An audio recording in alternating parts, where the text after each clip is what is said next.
Assalamualaikum warahmatullahi wabarakatuh diucapkan kepada Dr. Aimi. Pada hari ini kami akan membincangkan soalan yang telah diberikan kepada kami yang bertajuk Kemahiran komunikasi mempengaruhi keberkesanan dan tujuan pengucapan awam. Bincangkan. Baiklah. Pengucapan awam merupakan satu jenis proses yang melibatkan komunikasi di antara pemberi ucapan ataupun pengucap itu sendiri dan penerima ataupun audiens yang bertujuan untuk menyampaikan maklumat, mempengaruhi, memenuhi dan memujuk serta dan memujuk audiens itu tersebut. Menurut Salihuddin Haji Muhammad Nur 2003, pembelajaran, latihan serta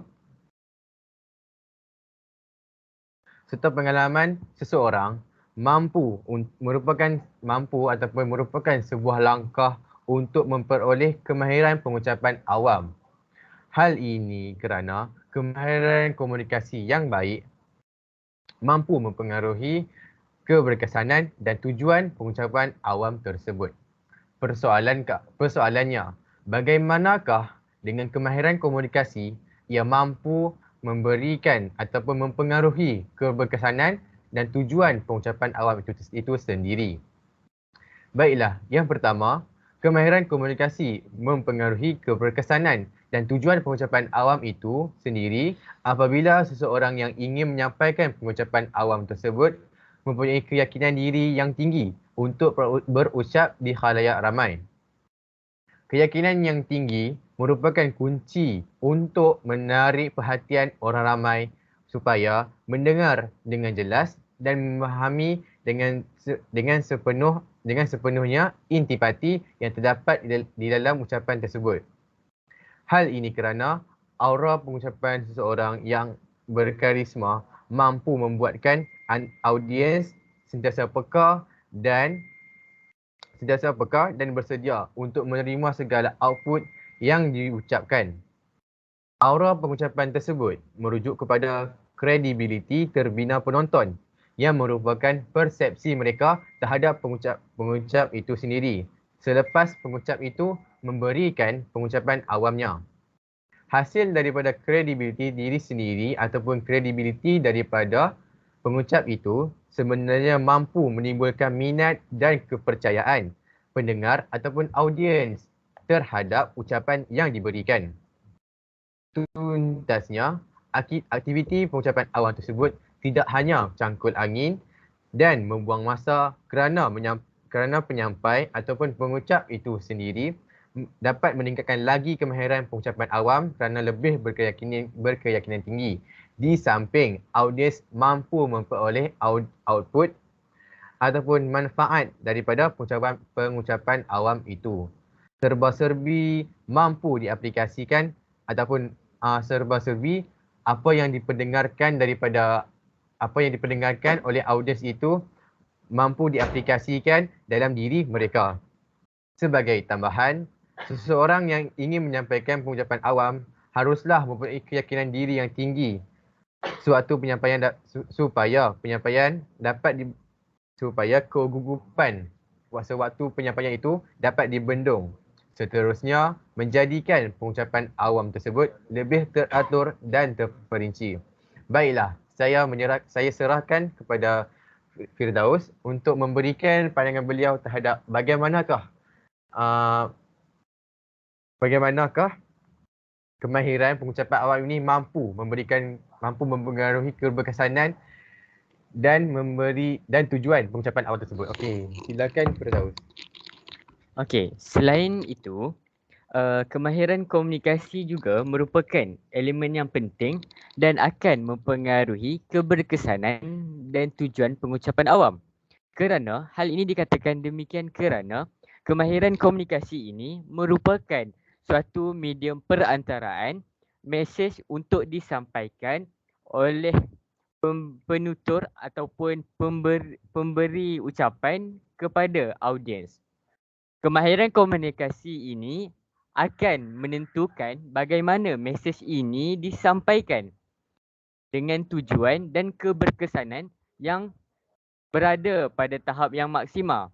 Penggunaan bahasa pertuturan yang mudah difahami oleh audiens juga merupakan aspek yang penting dan perlu dititik beratkan oleh penutur atau pemberi ucapan awam.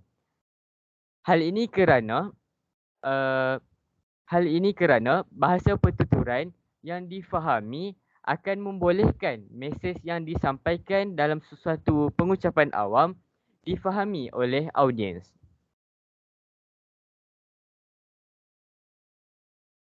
Elemen ini juga merupakan perkara yang penting dan juga termasuk dalam 3 tips umum yang telah dikemukakan oleh Aristotle selain daripada ucapan yang diberikan menggembirakan audiens dan ucapan yang diberikan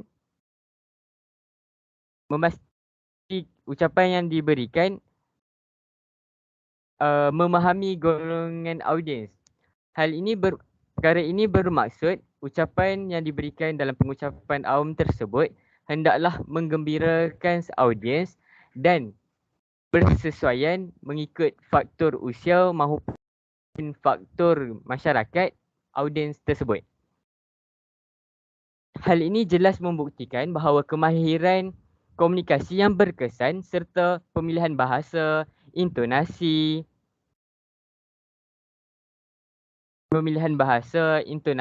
kelantangan suara dan pemilihan kata yang sesuai amatlah dititik beratkan dalam sesebuah pengucapan awam. Pengucapan awam atau berucap di khalayak ramai perlu diberikan secara teratur dan menggunakan ayat-ayat yang terancang bagi memastikan keberkesanannya. Pergerakan anggota tubuh yang bersesuaian dengan kata yang diucapkan juga mampu menarik minat audiens serta membolehkan mesej yang dilontarkan diterima baik oleh audiens. Menurut Han 1992, kefahaman audiens juga mampu dicapai dengan keterangan dan huraian yang menurut Han 1992, kefahaman audiens juga mampu dicapai dengan keterangan dan huraian yang jelas dalam pengucapan tersebut. Oleh itu, sebagai pengucap, kita perlulah memberikan idea yang dihuraikan dengan jelas supaya idea yang diberikan difahami dengan tepat tanpa berlakunya sebarang perselisihan faham. Kesimpulannya, pengucapan awam ini merupakan satu kaedah berucap di khalayak ramai untuk menyampaikan suatu mesej dengan penggunaan bahasa yang difahami audiens. Penggunaan pengucapan awam ini juga boleh ditingkatkan keberkesanannya dengan menguasai kemahiran komunikasi yang akan banyak membantu penutur untuk bertutur dengan yakin dan disenangi audiens. Keyakinan diri juga merupakan elemen penting yang patut dimiliki oleh penutur supaya mampu bercakap dan petah berkata-kata di khalayak ramai. Keyakinan diri juga mampu membolehkan idea-idea yang diketengahkan di dalam pengucapan awam tersebut difahami baik oleh audiens dalam suatu pengucapan awam tersebut. Keyakinan diri ini juga akan merangsang kefasihan pertuturan sepanjang pengucapan awam dan akan membolehkan penutur berucap dengan lebih yakin serta memberikan imej yang baik terhadap individu tersebut. Tuntasnya, kemahiran komunikasi patut digilap dan dilatih dalam diri setiap individu sebagai kunci kejayaan diri untuk melaksanakan pengucapan awam yang berkesan. Sekian sahaja daripada kami. Terima kasih. Dah tu. Ini terus. Ya. Aku dah kata